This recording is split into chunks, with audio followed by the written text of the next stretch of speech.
Diketahui matriks A berordo 2 kali 2, baris pertama elemennya 2, 4, baris kedua 3, negatif 1.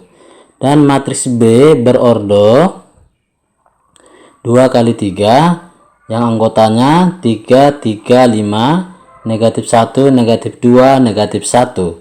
Maka matriks A dikali matriks B sama dengan titik-titik. Baik, ini kita buat langsung saja ya. A kali B berarti baris kali kolom ya, kita kalikan ya. 2 kali 3 itu 6, lalu 4 kali negatif 1 diperoleh negatif 4. Lalu kita ganti kolomnya yang ini, ulangi lagi dari baris 2 kalikan dengan 3 yaitu 6, lalu 4 kalikan dengan negatif 2 yaitu negatif 8. Lalu ganti lagi kolomnya yang ini, 5 negatif 1 kalikan ya, 2 kali 5 10, 4 kali negatif 1 negatif 4. Oke, prosesnya sama untuk baris yang anggotanya 3, negatif 1 ini. Kita kalikan kemari ya. Hasilnya 9, positif 1. Kemudian 9, positif 2. Berikutnya 15, positif 1. Sehingga hasilnya adalah 2, ini negatif 2, ini 6, 10, 11, 16. Oke, maka opsinya adalah A. Mudah kan?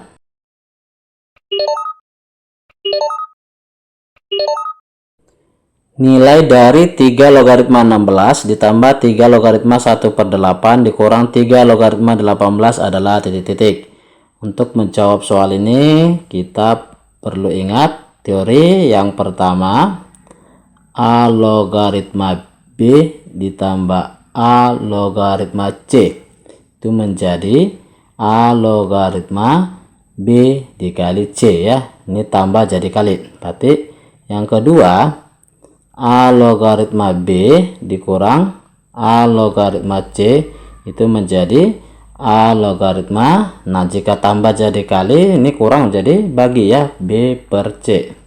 Nah, yang ketiga, A logaritma A pangkat N itu hasilnya N.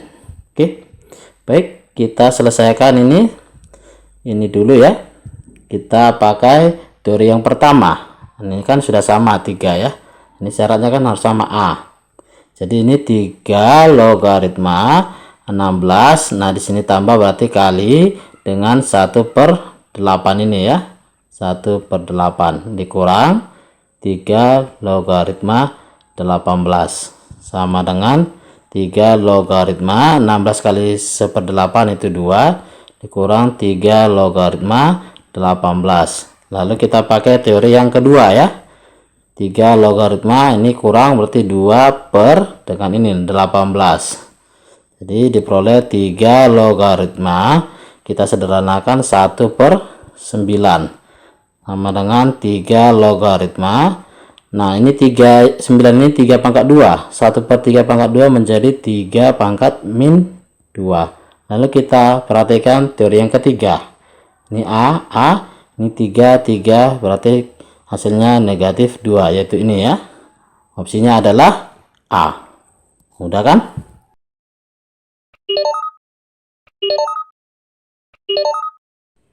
Jika diketahui matriks A berordo 2 kali 2, anggotanya negatif 2, 1, 3, 5. Dan matriks B berordo 2 kali 2, anggotanya 0, negatif 3, 6, 8.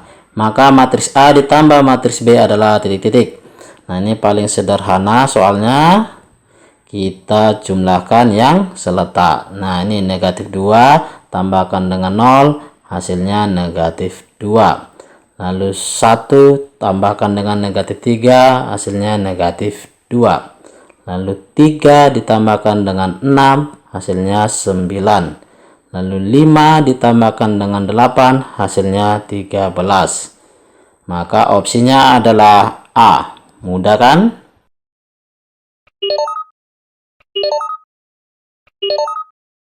Inverse dari matriks P berorder 2 kali 2, anggotanya 1, 1, 4, negatif 2 adalah titik-titik.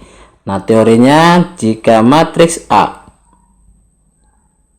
anggotanya A, B, C, D, maka A inverse sama dengan 1 per A dikali D dikurang B dikali C dikali matriks ini D, A, negatif B, negatif C. Itu ya.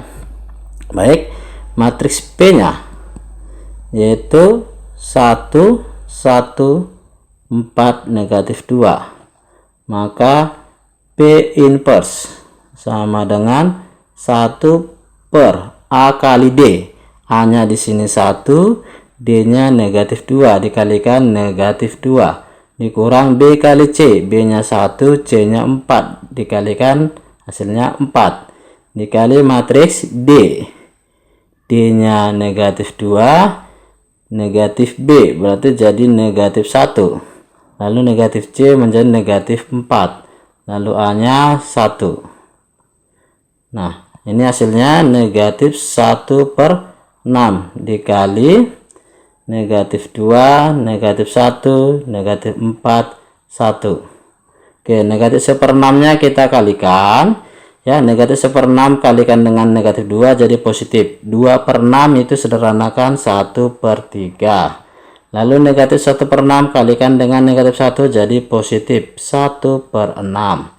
Lalu negatif 1/6 nya dikalikan dengan negatif 4 menjadi positif 4/6, sederhanakan 2/3. Lalu negatif 1/6 kalikan dengan 1 menjadi negatif 1/6. Maka opsinya adalah E. Mudah kan?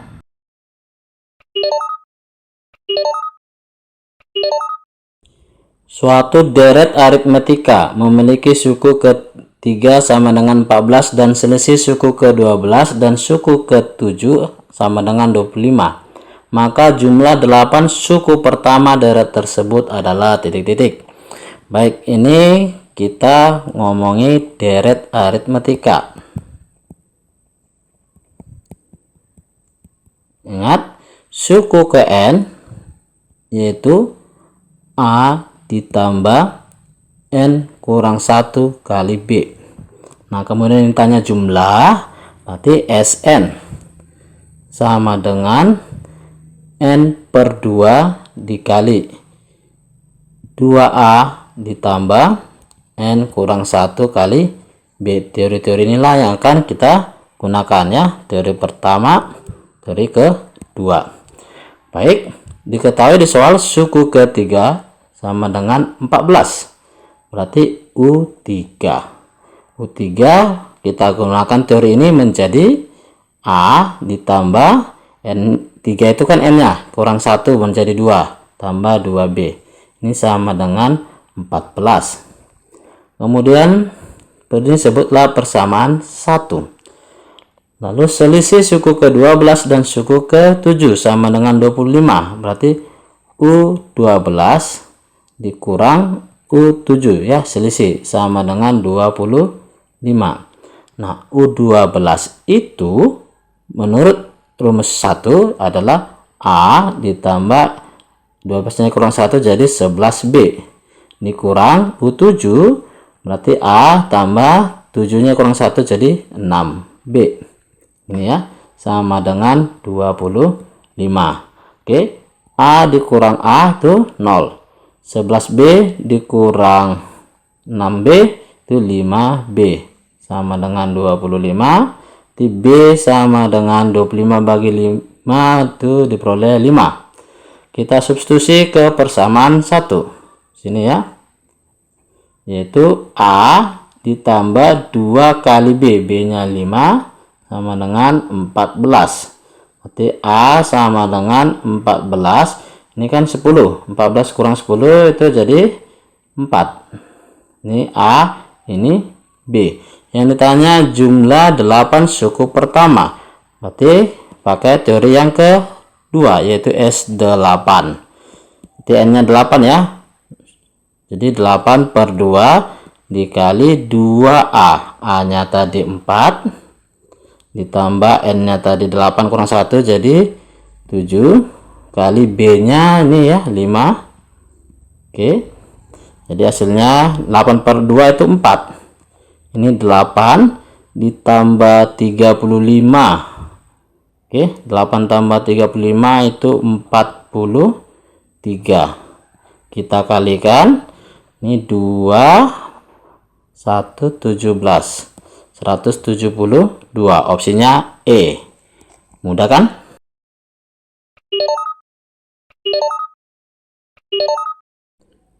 Sebuah perusahaan pada tahun pertama operasinya mempunyai keuntungan 60 juta rupiah. Setiap tahun keuntungannya terus meningkat 10% dari tahun sebelumnya. Maka keuntungan perusahaan pada tahun keempat adalah titik-titik. Baik, ini adalah penerapan dari barisan geometri. Ya, karena dia 10% dari tahun sebelumnya. Nah, A-nya yaitu 60 juta. Oke, ini ya.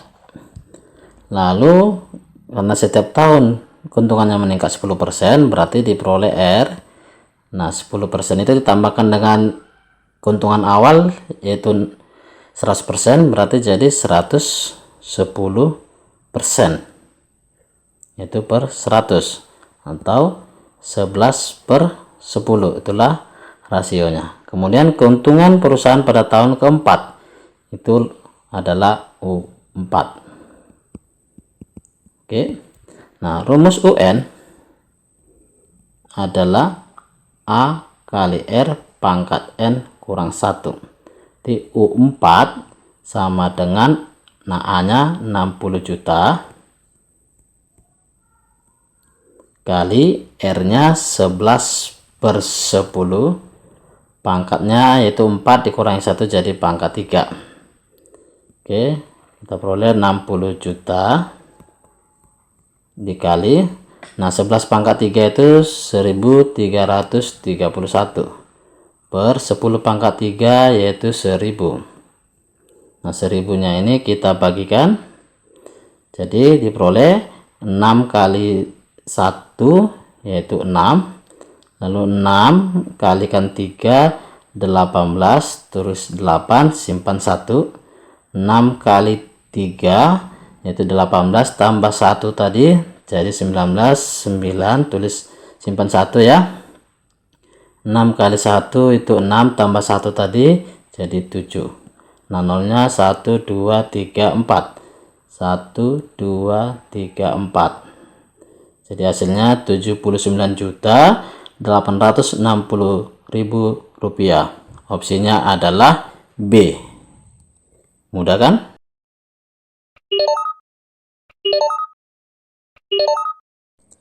Diagram lingkaran berikut ini memberikan informasi tentang hasil ekspor bahan baku suatu wilayah dalam jutaan rupiah. A. Hasil ekspor teh sebesar 22%. B. Hasil ekspor tembakau sebesar 14%. C. Hasil ekspor kopi sebesar 27%. D. Hasil ekspor gula kelapa 26%. E. Hasil ekspor lain-lain.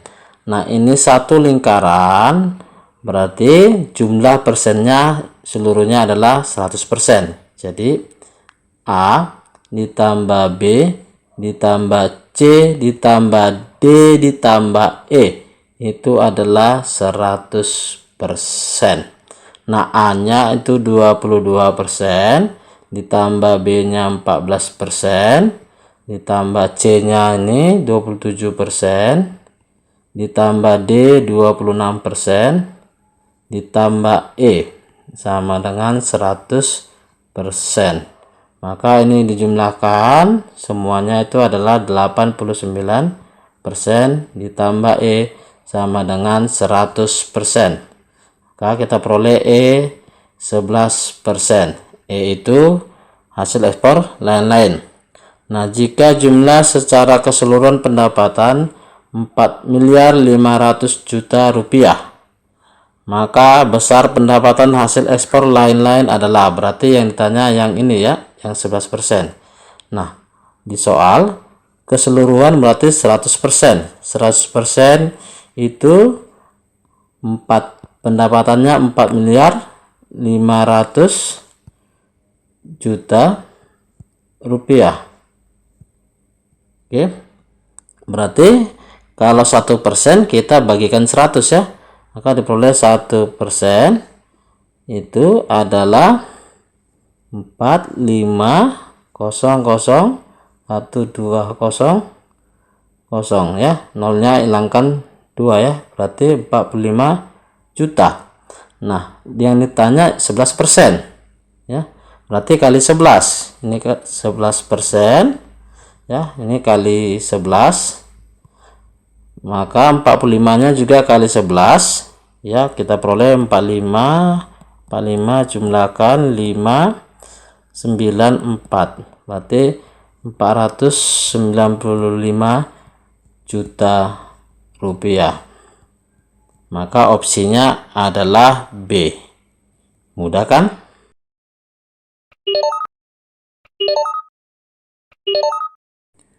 Perhatikan diagram berikut ini. Baik, ini diagram batang ya. Diagram tersebut menunjukkan persentase hasil panen dari 3 macam buah, yaitu apel, jeruk, dan melon selama 4 tahun. Persentase hasil panen tersebut dari pernyataan di bawah ini yang benar adalah titik-titik. Baik, kita cek satu-satu boleh ya. Yang A, hasil panen apel selama 4 tahun. Oke, kita cek apel itu yang berwarna ini ya, biru. Yang warna biru berarti kita cek apakah selalu sama setiap tahun selama 4 tahun. Ternyata grafiknya naik turun ya. Ini salah, dari gambar saja sudah salah ya, dari diagram. Kemudian yang B, hasil panen jeruk ya selama 4 tahun sama. Oke, jeruk itu yang warna merah. Kita perhatikan warna merah juga naik turun ya. Di tahun 1 ke tahun 2 aja udah berbeda, berarti ini juga salah. Kemudian C, hasil panen terbaik pada tahun ketiga, itu nanti kita cek ya. D, hasil panen apel tahun ke-1 dan tahun kedua sama. Apel tahun 1 tahun 2. Oke, tahun 1 dan 2 yang birunya ya, ternyata tidak sama, berarti ini salah. Yang E, hasil panen jeruk tahun ke-1 dan tahun kedua selama 4 tahun sama. Oke, jeruk itu yang merah ya, tahun 1 tahun 2 ini berbeda ya tingginya, berarti ini juga salah. Maka secara tidak langsung opsi kita adalah C. Nah, kalau ingin membuktikan kebenarannya, kita cek jumlahnya ya. Nah, tahun 1 hasil panen ini yang biru 20 ditambah merah 30 ditambah yang ini kuning 45, berarti ini 95 hasil panennya. Kemudian tahun kedua kita cek 25 yang biru, yang merah 40, nah yang kuning 50, berarti 90 tambah 25 115, ini 115. Kemudian tahun ketiga ini 90, yang merah ini 35, lalu yang kuning 45. 35 tambah 45 itu 80 tambah 90 170. Oke, lalu ya tahun keempat itu yang biru 20, lalu yang merah 30, lalu yang kuning 45, berarti 30 tambah 20 tadi 50 tambah 45 95. Nah, dari sini sudah jelas 170 yang tertinggi atau yang terbaik. Jadi benar opsinya adalah C. Mudah kan?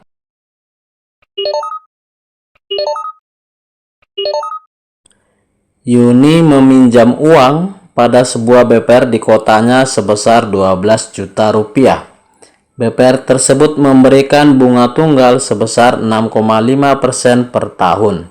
Jika dalam jangka waktu yang telah ditetapkan, Yuni harus mengembalikan pinjaman tersebut sebesar Rp15.900.000, maka lama pinjamannya adalah titik-titik.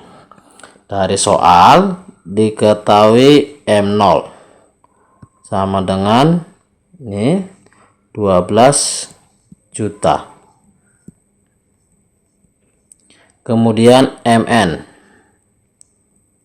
yaitu ini 15.900.000. Nah, dari sini ya, kalau dikurangkan ini kemari, maka total bunga ya MN dikurang M0 yaitu 3.900.000 ya. Ini kurangkan kemari ya. Kemudian diketahui bunganya yaitu B 6,5% per tahun. Oke, ini dapat kita ubah menjadi 65 per ya, ini Bang RP kali dengan 10 ya. Ini berarti per 1000. Lalu kali 12 di sini karena kita ubah ke bulan ya, per bulan. Jadi yang ditanya lama pinjamannya, misalkanlah itu N. Yang ditanya bulan, ini dalam bulan ya, karena bunganya per bulan Bang RP ubah. Oke, rumus total bunga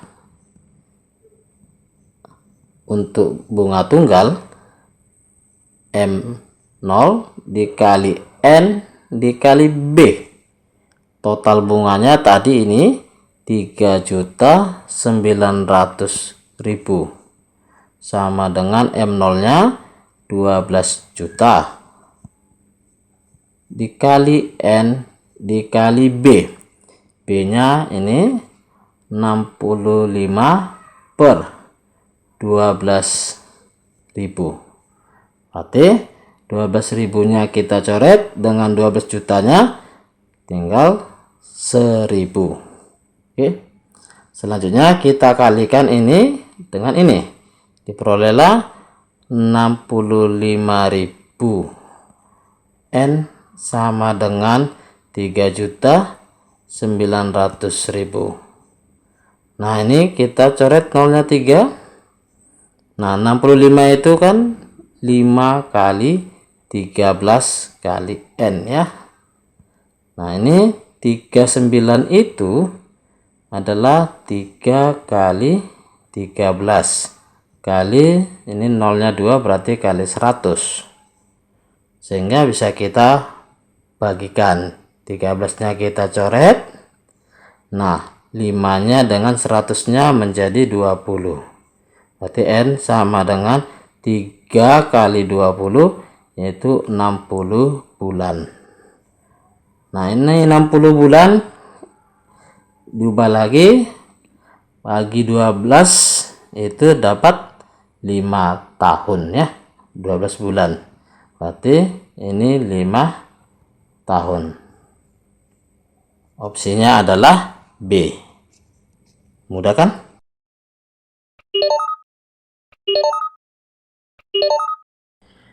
Median dari data 6, negatif 4, negatif 3, 8, 0, negatif 6, 10, 6 adalah titik-titik. Nah, median itu adalah nilai tengah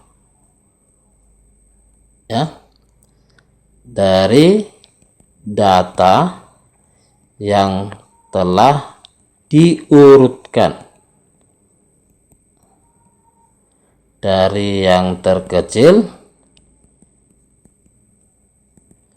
ke tertinggi atau terbesar.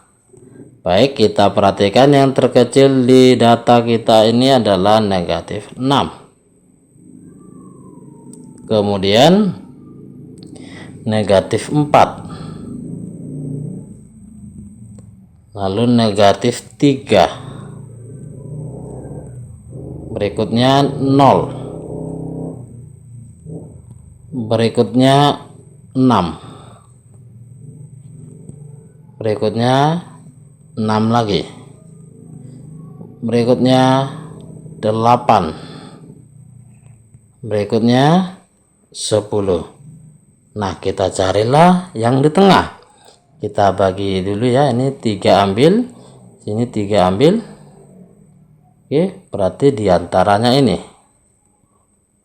ya, di tengah 0 dan 6, berarti median sama dengan 0 ditambah 6 bagi 2, yaitu 3. Opsinya adalah B. Mudah kan?